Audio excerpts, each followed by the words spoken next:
Olá, pessoal. Desejo que todos e todas estejam bem. Meu nome é Adriana Marcelli Motter.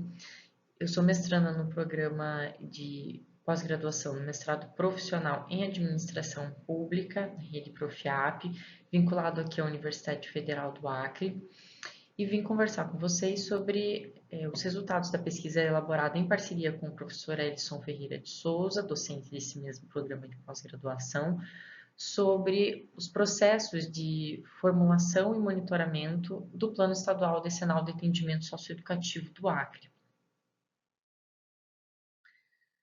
A formulação de políticas públicas, ela se constitui no estágio em que os governos democráticos traduzem os seus propósitos e plataformas eleitorais em programas e ações que produzirão resultados ou mudanças no mundo real. Daí a importância de olhar para esses documentos com o cuidado de avaliar a sua estrutura em relação a todos os ciclos das políticas da política pública, de acompanhamento dela, né? O tema do presente artigo, ele vai focar exatamente na etapa de formulação e de monitoramento, pensando na publicização dos resultados. O objetivo aqui é justamente tecer considerações sobre esses aspectos, né, do processo de elaboração e de monitoramento aqui do Plano Estadual Decenal de Atendimento Socioeducativo do Acre e fornecer insights para a qualificação da transparência e controle social da política. Então, para isso, foi preciso conceituar e compreender monitoramento de políticas públicas e transparência, sistematizar o monitoramento e avaliação no sistema socioeducativo nacional e estadual, verificar a publicização dessas informações nos sítios eletrônicos e então, a partir desse material, realizar os apontamentos sobre o ciclo de plano de políticas públicas socioeducativo aqui do Acre. Para tanto, foi necessário fazer o levantamento bibliográfico acerca dos temas mencionados, pesquisa documental da política pública, tanto nacional como estadual, a busca nos portais governamentais e, por fim, o cotejo com referencial teórico e documental levantado. Souza e Sec trazem que políticas públicas são ações intencionais de longo prazo que envolvem múltiplos atores. Então, as etapas do ciclo contemplam a formulação, a implementação, o monitoramento e a avaliação da política. A análise dela exige um diagnóstico de problemas e a formulação de soluções e recomendações práticas, que serão traduzidas em um documento. Esse documento, né, que é formulado e elaborado como plano de política pública, ele deve ser monitorado e avaliado. O documento constitui ali as metas, as diretrizes, enfim, para o acompanhamento e o monitoramento dessa política, certo? Então, a gente precisa fazer aqui também uma diferenciação entre esses dois momentos, né, esses dois momentos do ciclo que, na verdade, se confundem, podem acontecer de forma concomitante, mas dizem respeito a ações um tanto quanto diferentes. Enquanto o monitoramento está voltado para a produção de informações, coleta de dados e observação de ações para verificar se as pessoas e as organizações estão desempenhando suas atividades conforme prevê o programa, a avaliação ela tem o intuito de julgar a eficiência, o impacto, a efetividade, a sustentabilidade e a relevância daquela política pública. Então, a principal preocupação da avaliação é determinar se o programa foi capaz de gerar as mudanças planejadas ou não. De qualquer forma, tanto o processo de monitoramento como o de avaliação, eles são importantíssimos para que a gente consiga tanto subsidiar as decisões de gestão, né, ajustar rotas, enfim, como também para que a população, né, possa acompanhar o desenvolvimento da política. E por isso é importante trazer à tona aqui os conceitos de transparência e controle social vinculados ao monitoramento e avaliação de políticas públicas, uma vez que A transparência ela é uma condição básica para a legitimidade e a eficácia da gestão pública, porque torna visíveis os processos e resultados, permitindo que a sociedade acompanhe a gestão de recursos, implementação, a execução das metas pactuadas. E a expressão prática da transparência é justamente essa publicização dos relatórios, dos indicadores, das avaliações em canais acessíveis. Então, ao conectar-se diretamente à etapa de monitoramento, a transparência ela transforma dados operacionais em informação pública, ancorando accountability e participação informada. Nesse sentido, o controle social não é apenas a detecção de desvios, mas um mecanismo contínuo de monitoramento capaz de apontar falhas, né, e de legitimar as decisões do governo quando tem uma informação pública ali adequada, irregular e qualificada, né? Então, a transparência e o controle social, elas operam em simbiose com o monitoramento, convertendo o acompanhamento técnico em participação social efetiva e em melhoria contínua das políticas. E aí, como que a gente encontra esses conceitos na política pública, né? Aí, a partir do levantamento documental, a gente encontra no Sistema Nacional de Atendimento Socioeducativo, que é uma política pública aprovada lá em 2006, com o objetivo de implementar uma política especificamente destinada ao atendimento dos adolescentes aos quais se atribui a prática de ato infracional, bem como das suas famílias, uma vez que é uma política de cunho eminentemente intersetorial, né? A gente tem lá que no artigo 19, né, da Lei 12.594, que institui depois o Sistema Nacional como lei, a gente tem que o Sistema Nacional será acompanhado e avaliado, né, por uma comissão capaz de contribuir para a organização da rede de atendimento socioeducativo, assegurar o conhecimento rigoroso sobre as ações do atendimento socioeducativo e seus resultados, promover uma melhora na qualidade de gestão e do atendimento socioeducativo e principalmente ali disponibilizar para o nosso trabalho aqui, disponibilizar informações sobre o atendimento socioeducativo.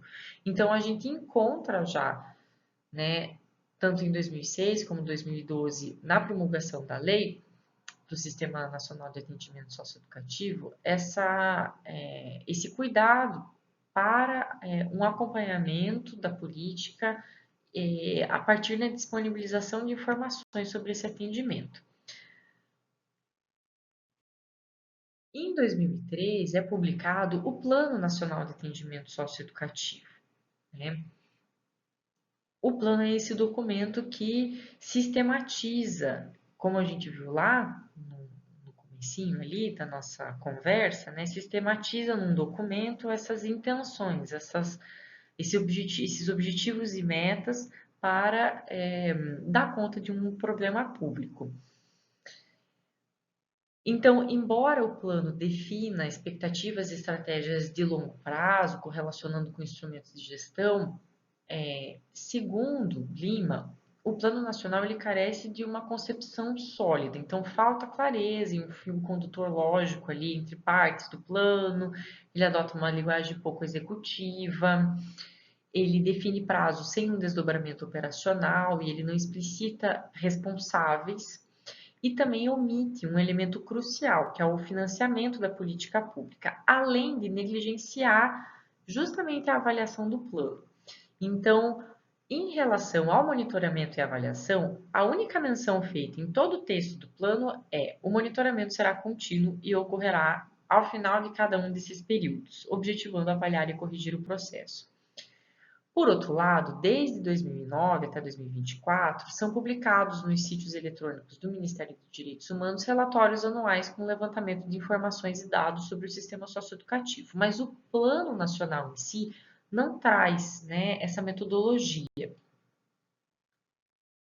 O Plano Estadual traz, o que é algo bastante interessante. Aprovado em 2019, né, O Plano Decenal de Atendimento Socioeducativo do Estado do Acre, ele vem para aprimorar e padronizar essas intervenções já existentes aqui no Estado, e ele apresenta, né, um diagnóstico socioeconômico, um panorama do sistema acreano, que, como vimos anteriormente, também são muito importantes para fazer essa proposta de soluções. E, diferentemente do Plano Nacional, ele traz objetivos, metas, prazos e o financiamento da política pública responsáveis. Prevê também, num capítulo específico, como se dará o monitoramento e avaliação do plano. Para balizar o sistema de avaliação e monitoramento, ele propõe como estratégia, o plano, a criação de um comitê, né, de acompanhamento e avaliação e que vai, né, que tem ali como encargos, né, se reunir quadrimestralmente para pensar, para levantar o monitoramento e realizar anualmente uma assembleia voltada à verificação da implementação de cada eixo. Então, a gente percebe, pela análise documental, que várias lacunas e equívocos conceituais constantes no plano nacional, elas foram superadas no plano estadual. Principalmente ali abordar o financiamento da política socioeducativa e relacionar as metas propostas e também trazer estratégias de monitoramento e avaliação dos resultados. Nesse sentido, trata-se de um documento que de fato pode direcionar a atuação da administração pública e fomentar o controle social. No entanto, verifica-se uma carência em relação à publicização dos processos de monitoramento dessa política. Naquela etapa, né, de busca nos sítios oficiais aqui do Estado do Acre, tanto das secretarias envolvidas na política socioeducativa, né, como também no Conselho Estadual de Direitos da Criança e do Adolescente, que é o conselho que aprova o plano, nós não encontramos informações sobre o acompanhamento do plano. Então, não há menção sobre o Comitê de Monitoramento e Avaliação do Plano Estadual de Atendimento Socioeducativo, embora os sítios eletrônicos tragam, né, a existência de um órgão colegiado para deliberar sobre a política socioeducativa. Então, nesse sentido, falta registro, conservação e atualização de informações, o que impede o conhecimento dos resultados e dos impactos, e, por decorrência, insumos que embasem uma redefinição e modificação das políticas. Então, a falta dessa publicização de informações, ela fragiliza a noção de transparência ativa. E os portais eletrônicos e governamentais, eles deveriam assegurar esse acesso às informações completas sobre o monitoramento e a avaliação das políticas públicas, de forma a garantir à sociedade instrumentos para acompanhar e avaliar a atuação governamental, né? Então, a gente sabe que a internet contribuiu muitíssimo para a crescente transparência de informações e dessa forma ela é um instrumento importantíssimo para a gente conseguir disseminar informações oficiais, enfim, e é uma estratégia imprescindível ao controle social da política pública. Então, como considerações finais, a gente percebe que o Plano Estadual de Atendimento Socioeducativo do Acre, ele avança normativamente ao tratar o financiamento de política pública e trazer estratégias de monitoramento e avaliação, mas tem essa fragilidade de não dar visibilidade para esse processo, o que enfraquece e limita a accountability e o controle social.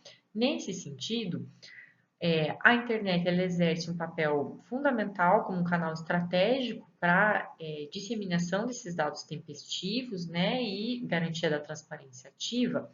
E aqui fica a recomendação prática de publicização periódica desses relatórios e painéis nos sites oficiais do Governo do Estado e também a divulgação dos calendários e atas de reunião do Comitê de Monitoramento e Acompanhamento aqui da política.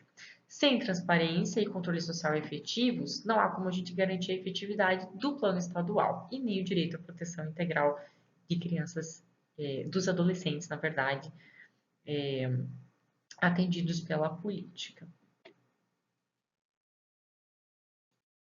Aqui eu apresento as referências bibliográficas e agradeço a atenção de todos. Obrigada.